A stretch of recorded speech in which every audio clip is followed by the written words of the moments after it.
Hey everyone, Theme Park DNA here. I'm going to do a review of the Asajj Ventress curved lightsaber blade from Galaxy's Edge. I've been looking forward to this one. The other legacy lightsabers I bought, if I'm completely transparent, were mainly just for reviews. This one is because I wanted it. So let's get this thing open. There's just not that many really good Asajj Ventress lightsabers that are easy to get your hands on. I have been salivating over a Pariah V3 from Watto's, and I just can never catch them when they're in stock. So I was thinking about a Black Series, and their blades are non-removable on the Black Series, and so I thought I almost bought one when GameStop was having their Black Friday sale, and I didn't. I just wasn't jazzed about not being able to remove the blade, and so when I saw these in stock at the Star Wars Outpost in Disney Springs, I'm like, well, I'm buying all these for the channel, but really, I'm doing it for me. So I've been doing a lot of talking, and I haven't touched this thing yet.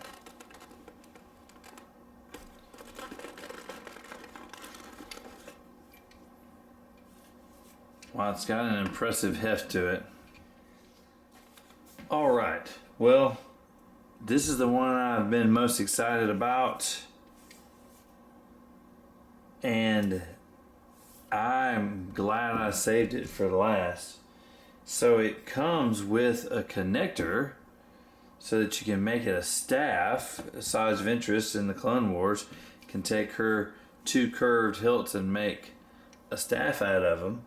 And it's a shame I didn't get to...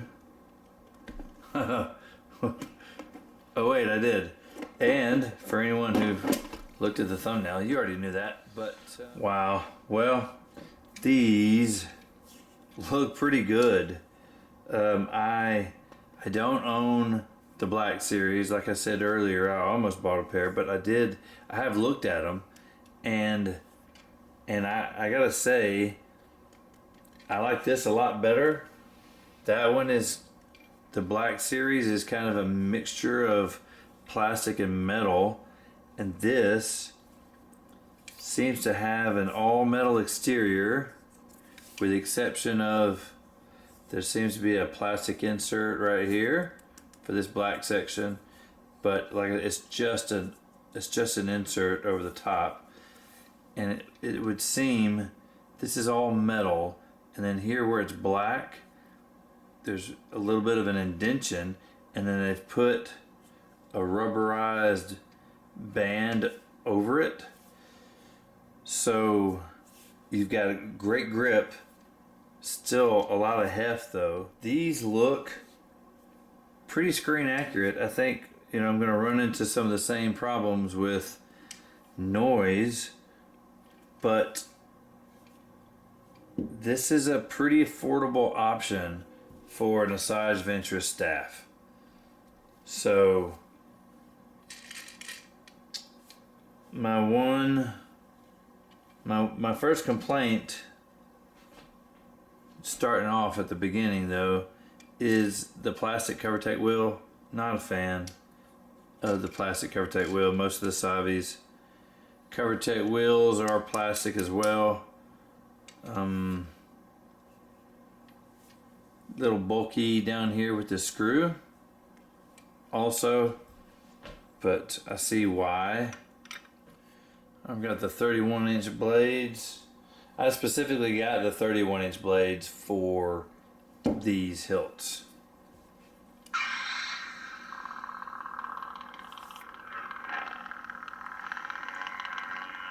a pretty nice sounding sound font.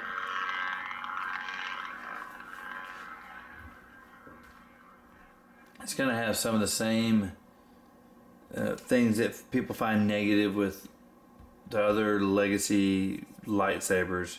Well, really just the Galaxy's Edge sabers in general. It is just a little chunky, but really not bad. Dimensions wise, it's probably on par with the Black Series. It might be a tad smaller, but I don't think it's a 1-to-1 for screen accuracy. I think the ones that are shown in the Clone Wars are probably a little bit smaller, but it's not as big and bulky as several of the Galaxy's Edge lightsabers, and it's a pretty good length for just a two-handed saber, just in and of itself. That being said, it's not. These are primarily used for one-handed wielding, and Asajj Ventress traditionally wields two of them, and she can turn it into a staff. So that probably makes it a little on the bigger side. Let's take a look at some numbers before we put together the staff. So I'm just going to measure this diagonally, about 11 3/4 inches from the furthest dimensions, from top to bottom, which isn't bad. The length, about 11 inches from here to here.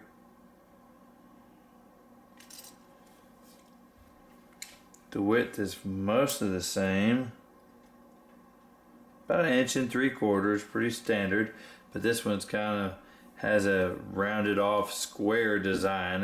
It's quite comfortable in the hand, and it does have the metal rods in it, like it's featured on Asajj's, and it's kind of indented into the metal here on the sides, but on the high point it really kind of gives you something to grip.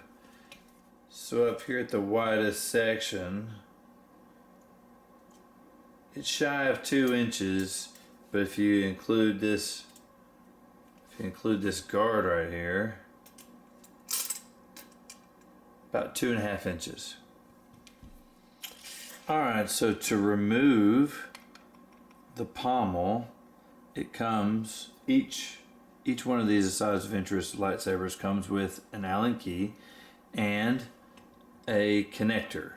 So you use the Allen key to remove the screws, take this off. I thought what was interesting is that it looks like the speaker is removable all in one piece. It'd be nice if you could upgrade it to a more powerful speaker. Likely you would need to upgrade the battery too, but that just pops in. I thought that was neat. So I've already removed the pommels on both of them.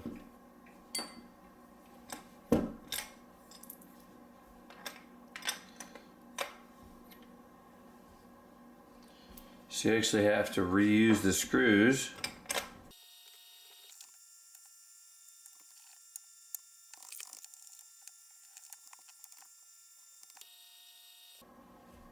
Alright, well, I've got it put together. I went ahead and swapped one of the CoverTech wheels to the opposite side so that one's set up for left hand, one's set up for the right hand. But it still kind of makes it chunky here in the middle. Maybe it's best to just remove the CoverTech wheel. And alright, well, I have tightened these bolts about as tight as they're going to go. And I'm still detecting a wobble, but now I can see where it's coming from. It's not really coming from the connector, but it's coming from here. Maybe it's because I removed the CoverTech wheels. Alright, well, one of the coolest looking staffs ever, in my opinion. Looks great. So when you have them coupled together, I do think that it's a little bit louder, as it should be. There's two of them now, but I think it's noticeably louder. I don't know that it's any more responsive. The two of them together, it sounds a little bit like a helicopter. So we still have the yellow flash on flash. It's still not really any more responsive than the others. Easily the coolest looking legacy lightsaber, at least in my opinion. Love the look at this. Slightly louder, probably one of the least expensive Asajj Ventress staffs. That being said, it's not perfect. It's a little on the heavy side with all this metal. And for as cool as it looks, it might not be quite as practical as a staff. One thing I've noticed just handling it a little bit is that it's spinning is more difficult. So if you're spinning in one direction, if you're doing a rotation in one direction, then as you reach for the other side, it's not predictable about where it's going to be. So that's more challenging. That and kind of a left to right strike, alternating strikes with the staff. It really is difficult. I think I'm gonna have to take the blades out to show you. So what I mean is about it not being quite as practical for strikes is well, it's mostly timing. So it feels like when you have a blade in the forward, kind of aggressive with your top hand, as you strike, right, because of that forward rake, the blade's going to get there sooner than it feels like it should, which is part of the deal with a curved hilt, right? You've got more leverage, but the opposite is true of the other blade because it's got a recurve.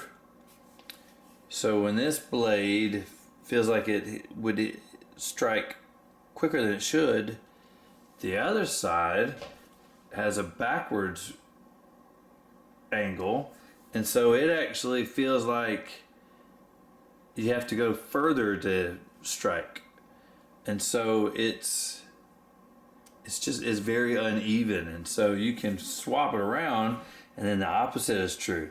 This one feels like you have to actually go further to strike, and this is actually shorter. So it might not be perfect, but it sure does look cool, and that is at least half of it, right? If lightsabers didn't look cool, we wouldn't be into them, let's be honest. What do you think about the Asajj Ventress lightsaber as a single saber? What do you think about it as a staff? Let me know in the comments below. What do you think about this particular version of the Asajj Ventress lightsaber? Let me know what you think about the Galaxy's Edge Asajj Ventress lightsaber in the comments. If you like this content, let us know with a thumbs up. If you're new to the channel, please subscribe. That's going to do it for today, guys.